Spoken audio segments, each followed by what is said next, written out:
cómo valorar las exposiciones que se han hecho para acá.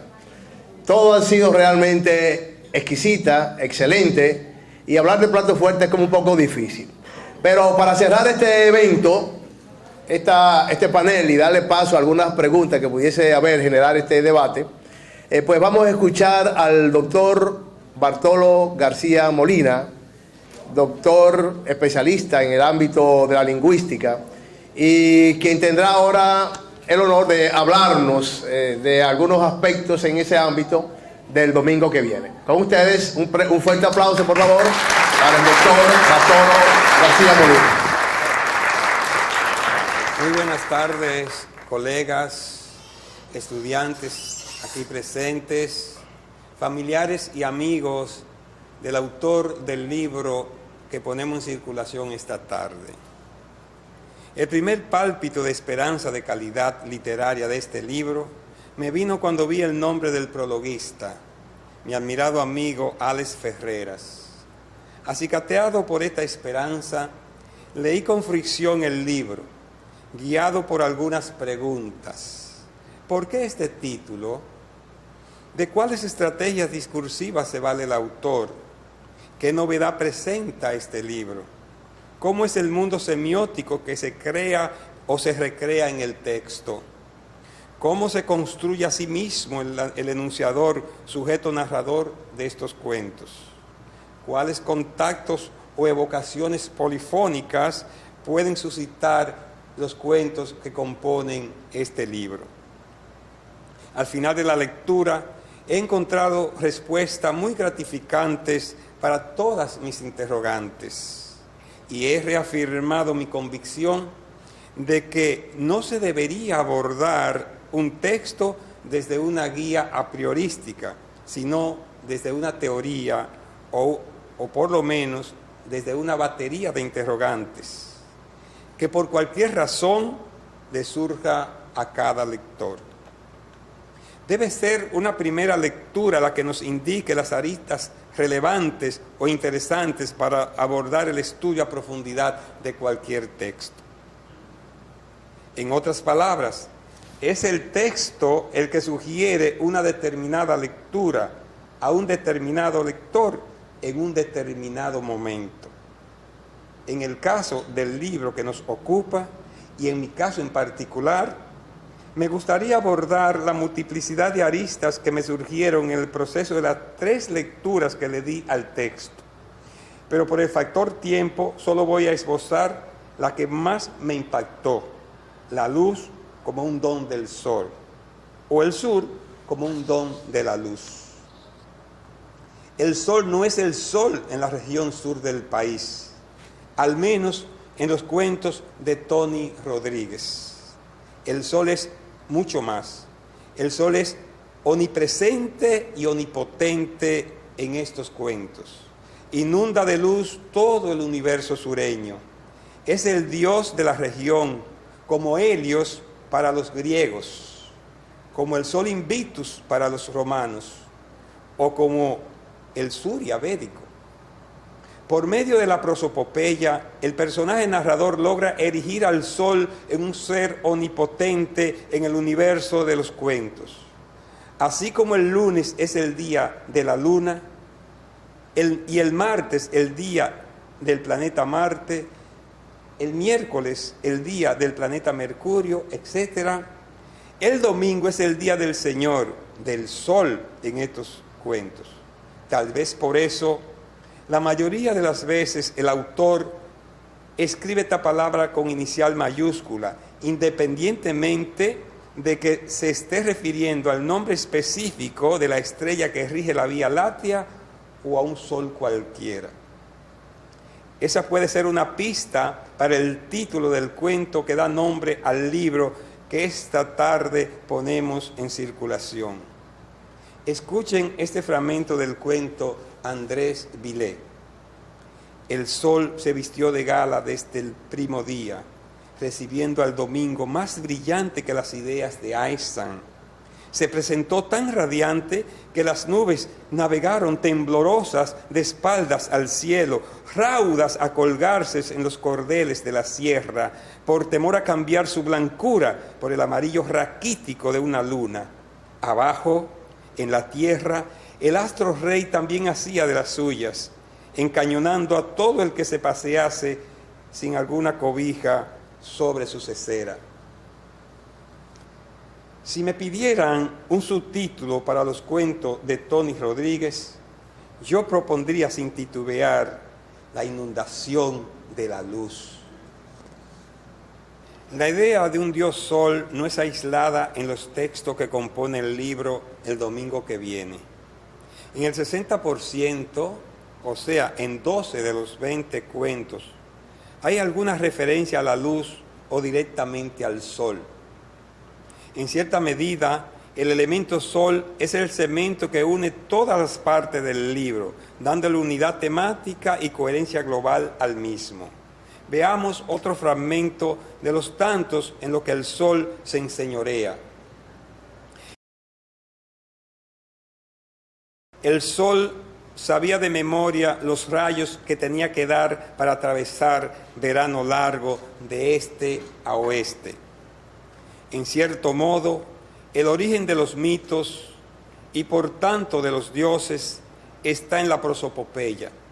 Tal vez nos convertimos en humanos y en dioses al mismo tiempo, cuando fuimos capaces de darles vida a los objetos. Por medio de la prosopopeya nos convertimos de creación en criatura y de criatura en creadores. Nos hicimos Homo sapiens y Homo Deus, como sugiere Yuval Noah Harari. El personaje narrador de los cuentos presenta un sol que se enseñorea por las calles de cualquier pueblito sureño, como se puede observar en el siguiente fragmento del cuento Con cebolla cualquiera llora. La calle General Reyes estaba tan solitaria que el sol aprovechó y se la cogió para él solito. Nadie osaba desafiarlo para meterse debajo de ese techo de candela pura. Ni siquiera los perros realengos que desandaban esperando la noche para merodear las frituras se atrevían a abandonar el chin de sombra que goteaba desde los caballetes. El sol no solo alumbra, quema, se pasea, saluda, castiga, da vida, gobierna, pero también tiene sentimientos y hasta caprichos. Escuchemos este fragmento del cuento Cansado, no. Entonces, cuando el astro rey le dio la gana de apagarse por completo, desde todos los postes eléctricos empezó a caer una sombra de un matiz luminoso, una sombra que transformaba el color de cualquier objeto por otro con el verde cromático de base. El domingo que viene es un libro lleno de luz, como el sur profundo, a quien sin duda el autor quiere rendirle honor. Pero no de cualquier luz. Solo la luz solar parece tener relevancia en estos cuentos. Les leo este fragmento. La avenida se llenó de gloria bajo las luces apagadas y con el sol en sus buenas, los estudiantes desafiaron a los grises. El sur es un don del sol, paragoneando la frase atribuida a Heródoto de que Egipto es un don del Nilo. Es el sur quien aparece en estos cuentos colocado en el mismo trayecto del sol. Este personaje de la mayoría de los cuentos se pasea por las calles, saluda, penetra las casas, acaricia a los rezagados para que despierten, como si estuviera pendiente del sueño de sus súbditos. Por eso, en el cuento Los herederos del sol, Cristino recordaba con nostalgia: el sol de allá es tan de uno que se mete por las rendijas, a despertarnos cada mañana. En estos cuentos, el sol es un Dios proveedor de luz y de vida, a quien el personaje narrador les aplaude hasta sus travesuras. Repito, en estos cuentos, el sol es un Dios proveedor de luz y de vida, a quien el personaje narrador le aplaude hasta sus travesuras. Paso ahora a examinar una palabra clave en los cuentos que componen el libro El domingo que viene, del joven narrador Tony Rodríguez. Me refiero a la palabra crepúsculo, muy relacionada con la luz, la sombra y la penumbra. Dime de qué abunda y te diré qué necesitas precisar. Como en el sur abunda la luz, el autor reivindica el uso primigenio de la palabra crepúsculo. Esta es una palabra clave para separar la luz de la oscuridad. Ella representa la transición, la frontera o la confluencia de la luz, la penumbra y la oscuridad.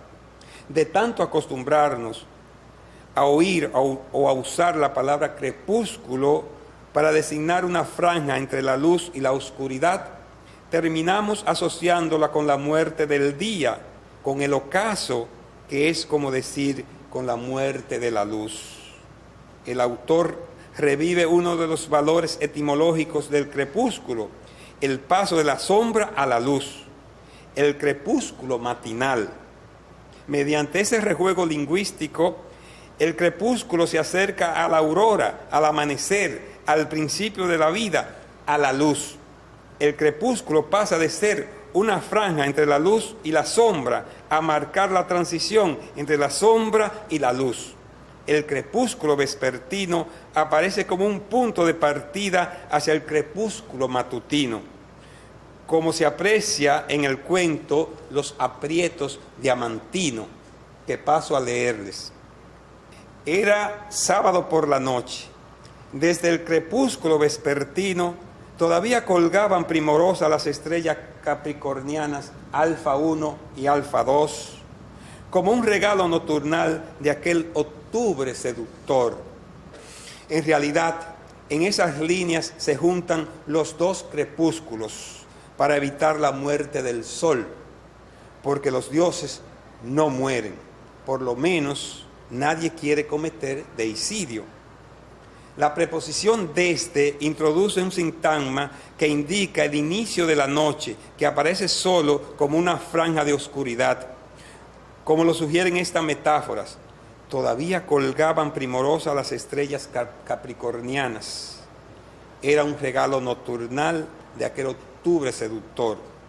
Esas estrellas eran una reminiscencia de la noche que llegaba a su fin, para darle paso al crepúsculo y con él al día. Ahora el crepúsculo anuncia la luz, la vida, no la oscuridad ni la muerte del día. Lo mismo que les pasó a las estrellas Alfa 1 y Alfa 2 en el cuento Los aprietos diamantino, le pasó a la luna en el cuento Más creativo que hablador. La luna estaba llena de encantos y el crepúsculo matutino la sorprendió durmiendo atravesada en las calles del verano largo. Una metáfora muy sugerente, muy creativa, muy original. Aquí el personaje narrador retoma el recurso de la prosopopeya, esta vez para darles vida a la luna y al crepúsculo, dos términos pertenecientes al mismo paradigma semántico del sol. Y es que la luz es el telón de fondo del concierto narrativo que se presenta en todos estos cuentos del libro El domingo que viene. En esta última parte de mi estudio del libro El domingo que viene, quiero destacar el encuentro entre el mito, la literatura y la ciencia. El sol ha sido objeto de adoración, fuente de inspiración artística y de curiosidad científica en todas las civilizaciones. En los cuentos de este libro, estas tres visiones se dan la mano. Si en algo han acertado las mitologías, es en atribuirle al sol la fuente de todas las formas de vida. en agradecer su luz y en intuir que todas las energías se las debemos a Él. Nuestros alimentos son energía solar, o más específicamente, la luz solar combinada con otros elementos y transformada en células, moléculas y átomos. Desde esa perspectiva, el libro, El domingo que viene, abre nuevos horizontes por los cuales se cuela el sol como fuente de asombro que concita el nacimiento del mito, del arte y de la ciencia. Es tanta la luz que se cuela en los cuentos del libro El domingo que viene, que podríamos hacer una homosintaxis de una de las estrofas del poema Hay un país en el mundo, para ver la luz filtrándose en todos los intersticios de la vida campestre del sur. En vez de tierra por doquier, como sugiere el poema, veríamos una inundación de luz, un asombro de luces verticales y luz bajo los árboles y luz bajo los ríos y en la falda del monte y al pie de la colina y detrás del horizonte y luz del canto de los gallos y luz bajo el galope de los caballos y luz bajo el día, bajo el mapa alrededor y debajo de todas las huellas y en medio del amor. En fin, el narrador involucra a los lectores en el ambiente de los cuentos hasta tal punto que no pueden sustraerse de la inundación de la luz que penetra todos los espacios. Mi tesis es que los cuentos del libro El domingo que viene obedecen al impulso demiúrgico que produce en el autor su amor y apego a la región en la que nació, creció y se transformó en el intelectual que es hoy, y a la cual él vio decrecer, languidecer, pero permanecer en lucha por sobrevivir. En su subconsciente, el sol es omnipresente y omnipotente. Vuelvo atrás. Mi tesis es que los cuentos del libro El domingo que viene obedecen al impulso demiúrgico que produce en el autor su amor y el apego a la región en la que nació, creció y se transformó en el intelectual y escritor que es hoy, y a la cual él vio decrecer, languidecer, en lucha permanente por no perecer. En su subconsciente, el sol es omnipresente y omnipotente, por lo que le erige el altar de sus cuentos para que gobierne. Por eso, la voz narrativa nunca reniega de la luz solar, a pesar de que, como dice el apóstol de la libertad, el sol quema con la misma luz con que alumbra. El sol tiene manchas, pero la voz narrativa prefiere obviar las manchas y disfrutar y agradecer la luz, como hacen las almas agradecidas. Por supuesto, la luz y el sol no son solo las únicas aristas dignas de tomarse en cuenta en un estudio semiótico y sociolingüístico de los cuentos de Tony Rodríguez. Las lecturas que hice de los mismos me sugirieron otras aristas, tales como los arcaísmos, los regionalismos, el folclore, las marcas cronológicas o la ansiedad temporal, como en Azorín, la onomástica, la polifonía, el arraigo y el desarraigo, la nostalgia, etc. Obviamente, tenía que elegir una de esas aristas por el factor tiempo. Me decanté por el sol, por la impresión que me causó la brillantez con que Tony Rodríguez maneja el juego de la luz.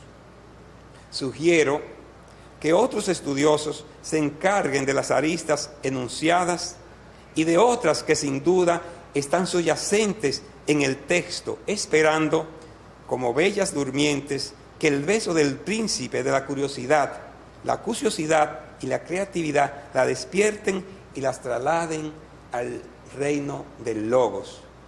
Muchísimas gracias por su amable atención.